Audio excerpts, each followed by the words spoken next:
Hello friends, welcome to my YouTube channel. आज हम बात करेंगे पर्यावरण अध्ययन यानी कि ईवीएस की। ये हमारा प्रीवियस ईयर का क्वेश्चन पेपर है। एक क्वेश्चन मैं प्रीवियस ईयर का क्वेश्चन पेपर मैं पहले करा चुकी हूँ।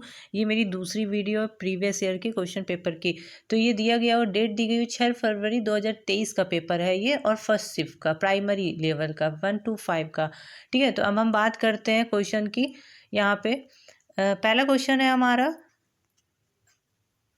ये निम्नलिखित में से वह युगल चुनिए जो हमारे देश के एक राज्य और एक केंद्र शासित प्रदेश से मिलकर बना हुआ है। तो पहले आपको पता होना चाहिए हमारे राज्य कितने हैं। 28 राज्य हैं और 8 केंद्र शासित प्रदेश हैं। तो अब इसने बोला है कि वह युगल चुनिए जो हमारे एक राज्य और केंद्र शासित प्रदेश से मिलकर बना हुआ है। पहला ऑप्शन है हमारा मणिपुर और जम्मू कश्मीर।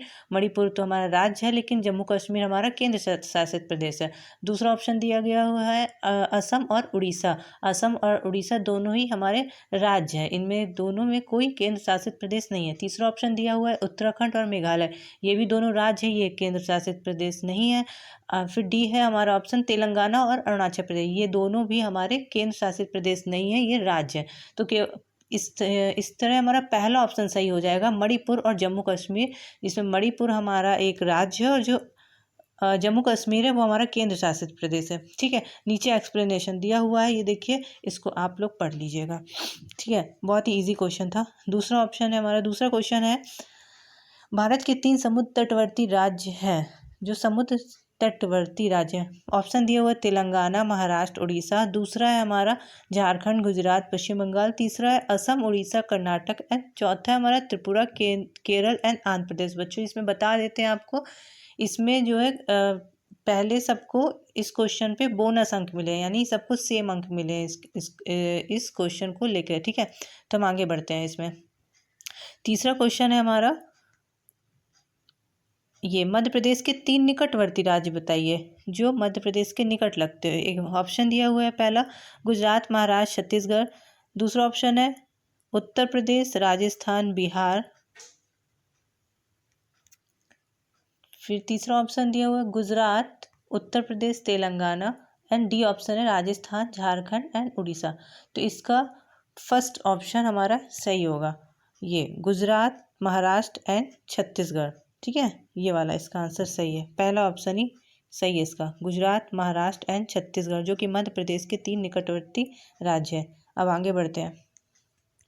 चौथा क्वेश्चन है हमारा, इसमें सवाल दिया गया है, एक क्वेश्चन ट्रेन से आता ही आता है, हर बार के पेपर में आता है, ये मोस्टली रिपीट होता है क्वेश्चन, इसको जरूर पढ़ के जाइएगा। एक छात्र 29 नवंबर 2022 को सूरत से नागरकोइल जाने के लिए ट्रेन में बैठा। यह ट्रेन 8 बजे यानी कि 30 बजे चली और 1 दिसंबर 2020 को 13 यानी कि 1 बजे नागरकोइल पहुंची। यदि इस ट्रेन से 2119 किलोमीटर दूरी चली तो ट्रेन की औसत चाल बताइए।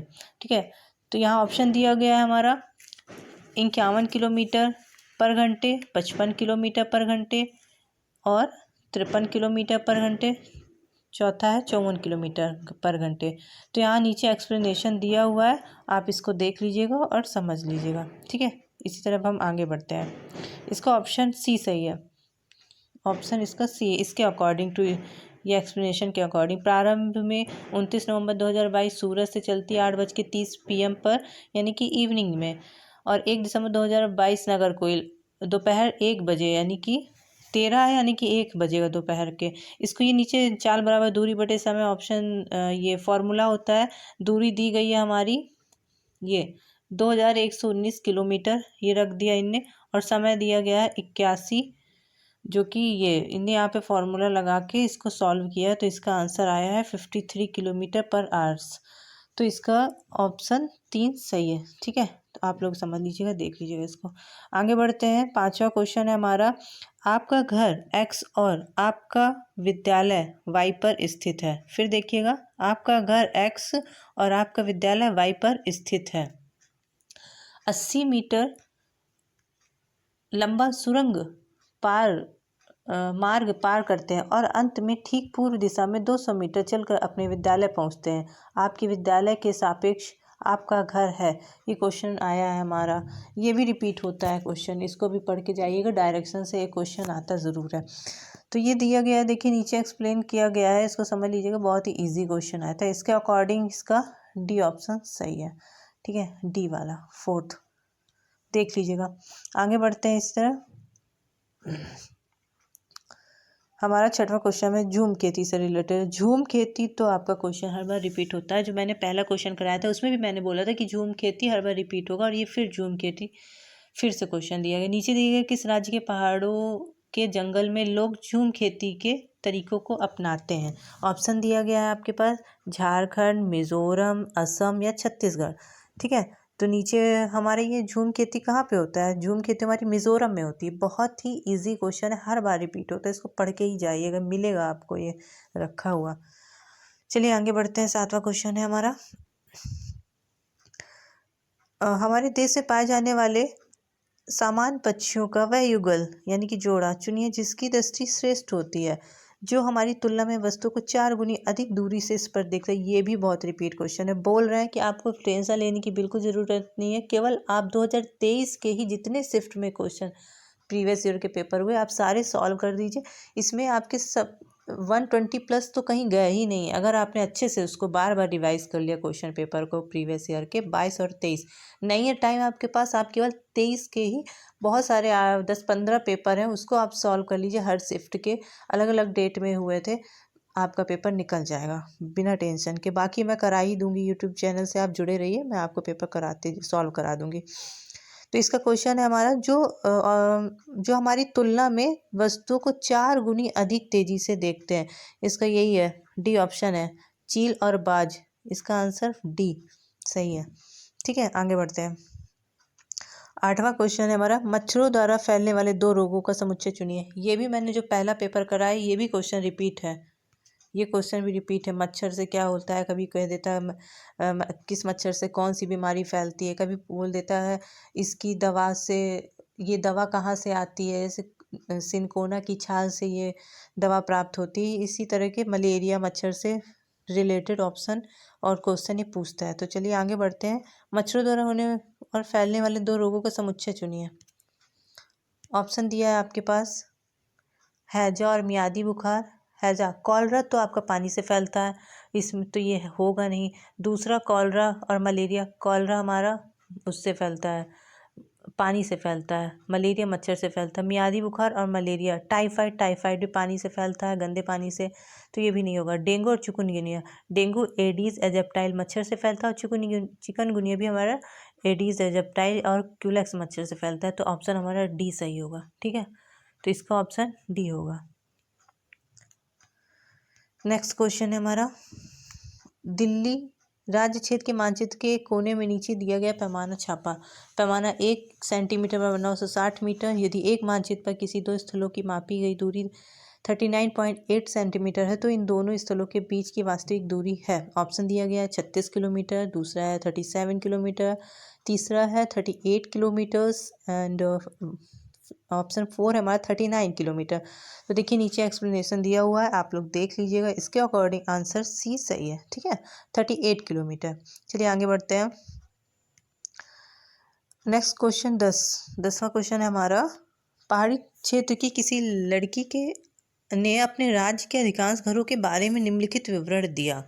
बता रहे हैं घर के बारे में, इससे आपको पहचानना है कि ये कहाँ पे है, कहाँ पे ये इस तरह के घर बनते हैं। देखिएगा हमारे यहाँ बहुत वर्षा होती है और हिमपात भी होता है। ये हमारे यहाँ बहुत वर्षा होती है और हिमपात भी होता है। जब ठंड अधिक हो जाती है तब धूप में बैठना अच्छा लगता है। हमारे घर पत्थर अथवा लकड़ी से बनाए जाते हैं, हमारे घरों की छतें ढालू होती हैं, यह राज्य होना चाहिए। ये भी बहुत रिपीट होता है क्वेश्चन, ये क्वेश्चन बहुत ही रिपीट होता है, ये वाला बहुत रिपीट होता है, इसको भी पढ़ के जाइएगा।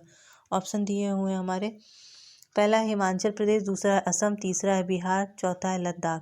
तो इसका ऑप्शन होगा हमारा ए, हिमाचल प्रदेश। हिमाचल प्रदेश में ऐसे घर होते हैं, ठीक है। आगे बढ़ते हैं। 11वां क्वेश्चन, डल झील हमारे देश की एक प्रसिद्ध पर्यटन स्थल है। इस झील में हाउस बोट है जिसमें लोग रहना पसंद करते हैं। वे शिकारा में बैठकर चप्पू चलाना चाहते हैं। यह झील जिस शहर में है स्थित है वह शहर बताइए। इस तरह क्वेश्चन भी आते हैं।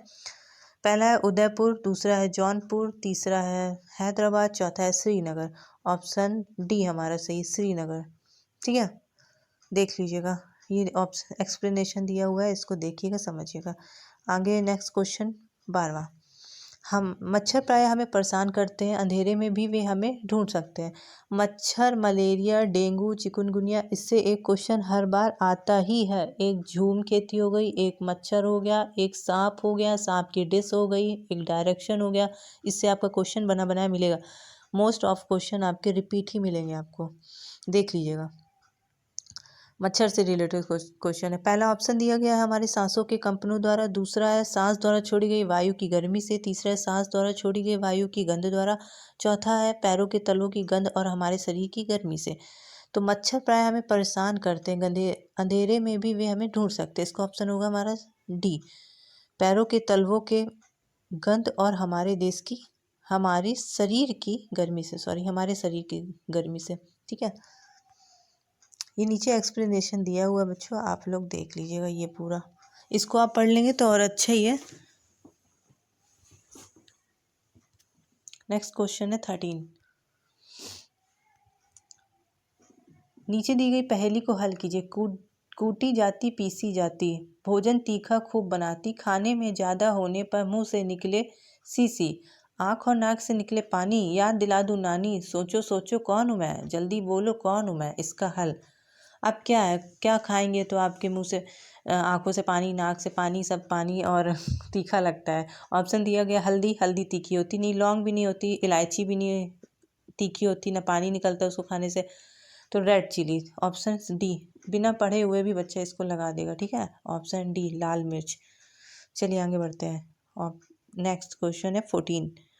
राजस्थान के रेगिस्तानी इलाकों में मुख्यतः पाए जाने वाले, ये दिया हुआ है, पाले जाने वाले खेजड़ी वृक्ष, ये बहुत ही इंपॉर्टेंट है। खेजड़ी वृक्ष के विषय में नीचे दिए कथनों पर विचार कीजिए। पहला, इस वृक्ष को उगाने के लिए अधिक जल की आवश्यकता नहीं होती है। ऑप्शन बी है, यह वृक्ष बहुत उपयोगी है, इसकी छाल से दवाइयाँ बनाई जाती हैं और लोग इसके फलों को खाना पसंद करते हैं।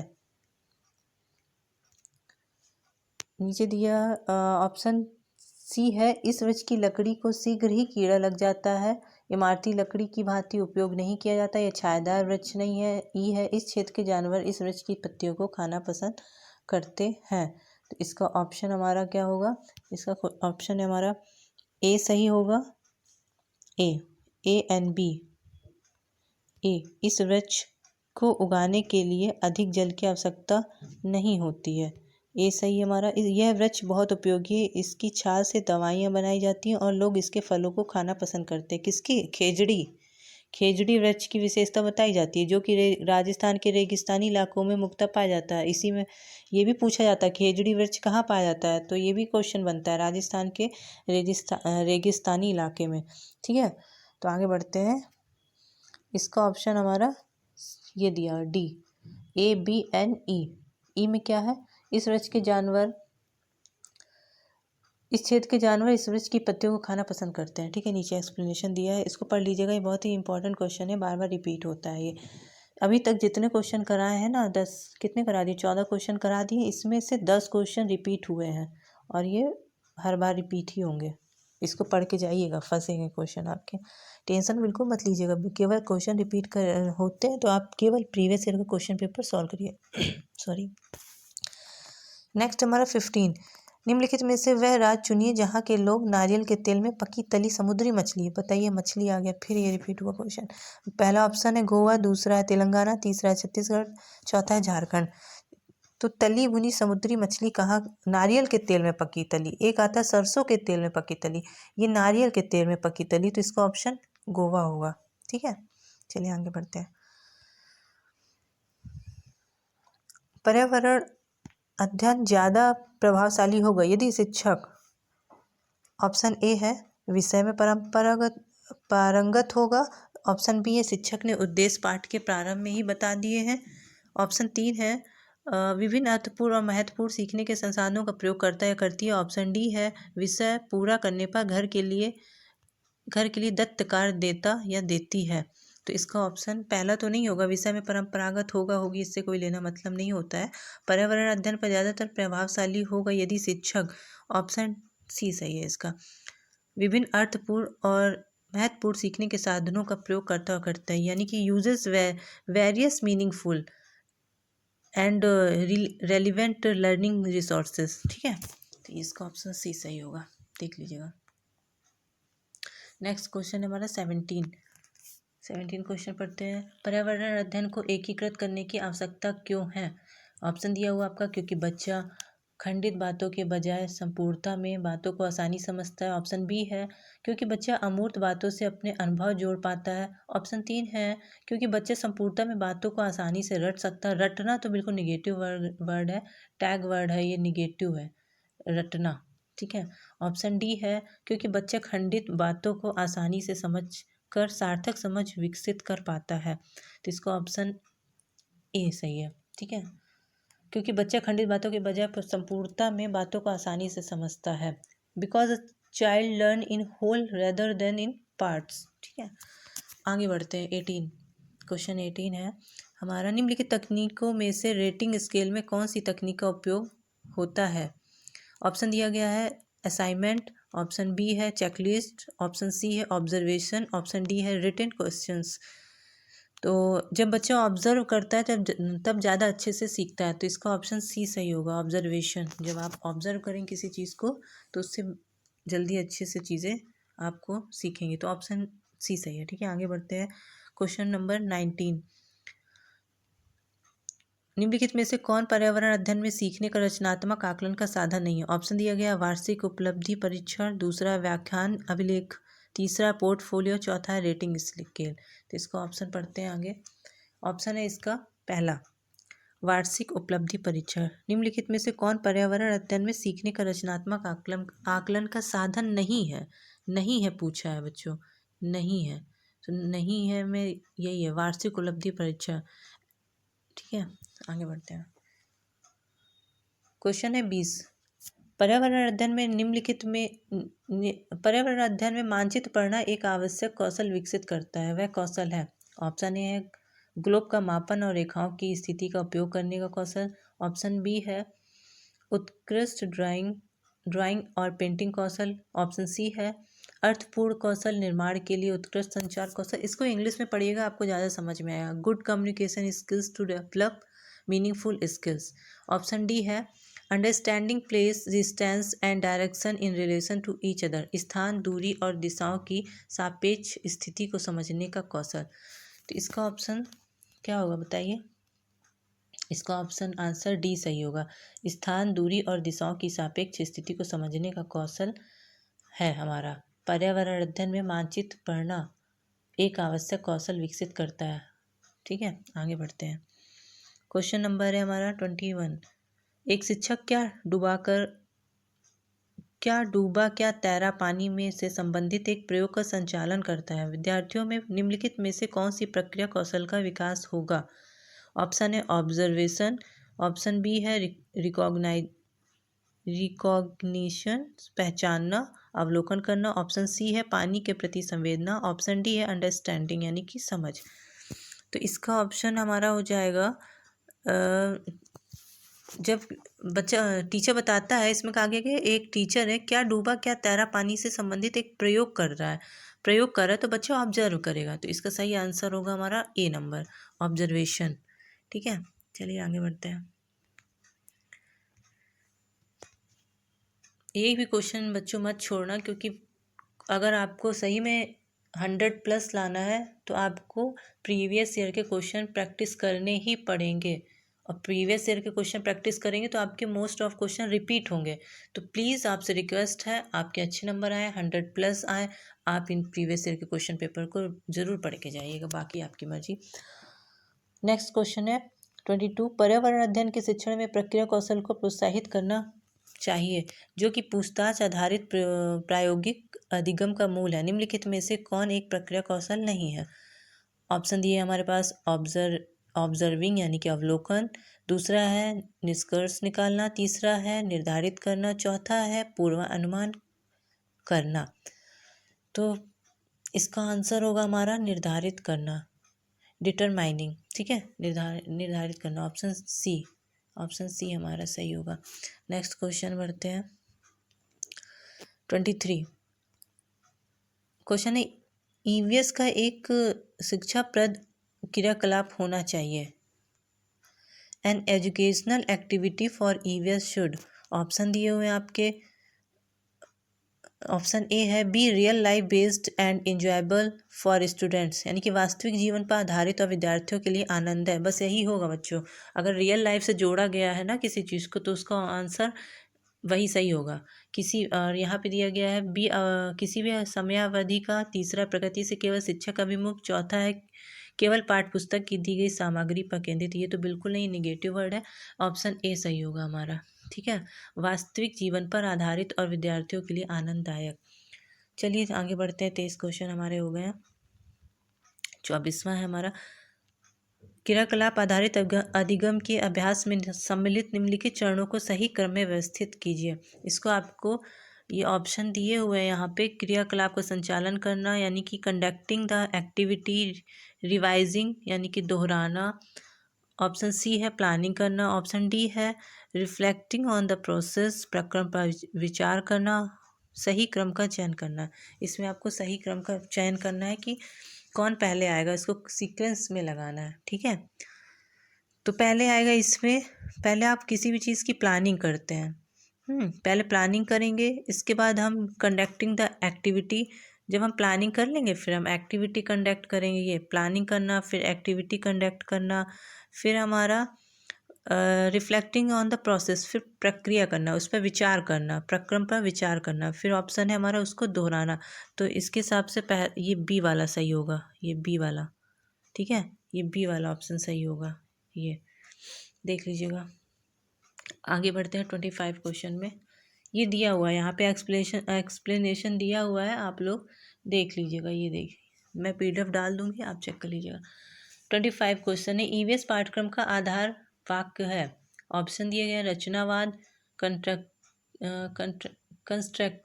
कंस्ट्रक्टिविस्ट थ्योरी, दूसरा है कॉग्निटिव थ्योरी, तीसरा है सोशल कंस्ट्रक्टिविस्ट थ्योरी और चौथा है बिहेवियरिस्ट लर्निंग थ्योरी। तो ऑप्शन इसमें हमारा क्या ऑप्शन रहेगा? सोशल कंस्ट्रक्टिविस्ट थ्योरी यानी कि सामाजिक रचनावाद सिद्धांत, 25वें का सी नंबर, ठीक है, सी। आगे बढ़ते हैं।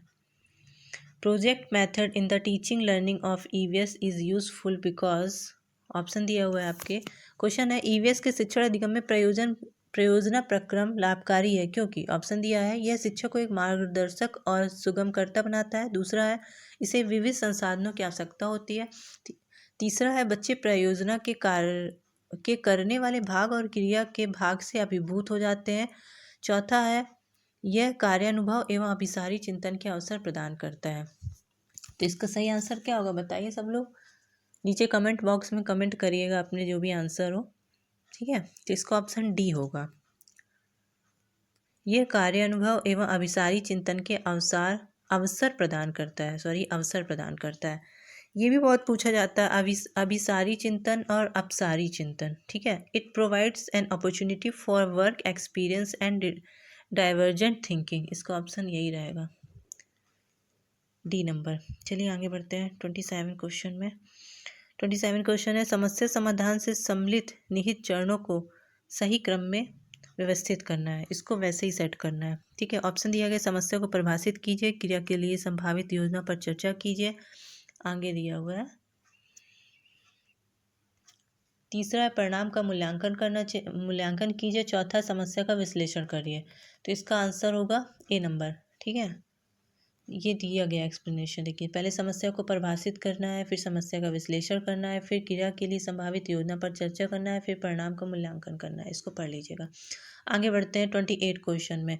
ईवीएस में निम्नलिखित में से अधिगम के सामुदायिक संसाधनों के उदाहरण कौन से हैं? संसाधनों का सही समूह चुनिए। इसमें ऑप्शन दिया गया आपका विद्यालय, नदी, रेडियो, अभिकलित।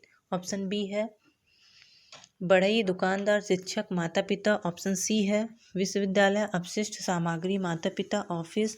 ऑप्शन डी है मोबाइल फ़ोन, समाचार पत्र, विज्ञापन, गीत, रेडियो, ठीक है। तो इसका ऑप्शन बी होगा, carpenter, shopkeeper, teachers and parents. बढ़ई, दुकानदार, शिक्षक, माता पिता। आगे बढ़ते हैं 29 क्वेश्चन में। ठीक है, 29 क्वेश्चन है हमारा, अधिविन्यास अथवा सत्री कार्य के विषय में कौन सा कथन सही है? Which of the following statements is true regarding assignment. ठीक है, ऑप्शन दिया गया है इसमें, अपनी प्रक्रिया के अनुसार परिवारजन अधिविन्यास में योगदान दे सकते हैं। ऑप्शन बी, अधिविन्यास मूल्यांकन का एकमात्र तरीका होता है। ऑप्शन सी है, अधिविन्यास को प्रतिदिन गृह कार्य के रूप में दिया जाना चाहिए। ऑप्शन डी है, अधिविन्यास स्वयं के विचारों का निर्माण और उन्हें स्पष्ट करने में मदद करते हैं। तो इसका ऑप्शन डी होगा हमारा, नीचे एक्सप्लेन किया गया है। अधिविन्यास और सत्री कार्य स्वयं के विचारों का निर्माण और उन्हें स्पष्ट करने में मदद करते हैं। इसे एक गतिविधि कार्य के रूप में जाना जाता है। अधिविन्यास की कुछ प्रमुख विशेषताएं इस प्रकार हैं। इसका एक्सप्लेनेशन दिया हुआ है, इसको आसानी से आप पढ़ सकते हो। इसकी PDF में डाल दूंगी, आप लोग देख लेना, ईजी हो जाएगा पढ़ने में। ठीक है, चलिए नेक्स्ट क्वेश्चन की ओर बढ़ते हैं। 30 क्वेश्चन है, यदि आपको ज्ञात हो जाए कि आपकी कक्षा के कई विद्यार्थी बहुत होनहार और बुद्धिमान हैं, तब आप ऐसे विद्यार्थियों को कैसे पढ़ाएंगे? ऑप्शन दिया गया है, कोई विशिष्ट परियोजना युक्ति प्रयुक्त नहीं की जाएगी, यानी कि no special strategy will be used. Option B है, उन्हें उच्च कक्षा के विद्यार्थियों के साथ बैठाया जाएगा। They will be made to sit with higher class students. Option C है, उन्हें अलग पढ़ाया जाएगा। They will be taught separately. Option D है, उन्हें समृद्ध पाठचर्या का उपयोग कर पढ़ाया जाएगा। तो ऑप्शन डी ही होगा इसका answer. They will be taught using enriched curriculum. ठीक है, ऑप्शन डी होगा, उन्हें समृद्ध पाठचर्या का उपयोग करके पढ़ाया जाएगा। इस प्रकार हमारे 30 क्वेश्चन कंप्लीट हुए। इसको ज़रूर पढ़ के जाइएगा आप, क्योंकि क्वेश्चन रिपीट होते हैं। और नीचे एक्सप्लेनेशन भी दिया गया है, आपको इजी रहेगा पढ़ने के लिए। PDF डाल दूंगी तो आपको और ही ईजी होगा। ठीक है, अब हम नेक्स्ट वीडियो में भी प्रीवियस ईयर का क्वेश्चन पेपर भी सॉल्व करेंगे। देखते हैं CDP करते हैं या मैथ करते हैं या हिंदी करते हैं या फिर EVS करते हैं। ठीक है, तो और प्राइमरी लेवल और जूनियर दोनों का सिलेबस सेम ही है EVS का, तो टेंशन ना ले, जूनियर वाले भी इसको देखें, पढ़ के जाएं। ठीक है, थैंक यू सो मच। फिर मिलते हैं नेक्स्ट वीडियो में। Okay, bye.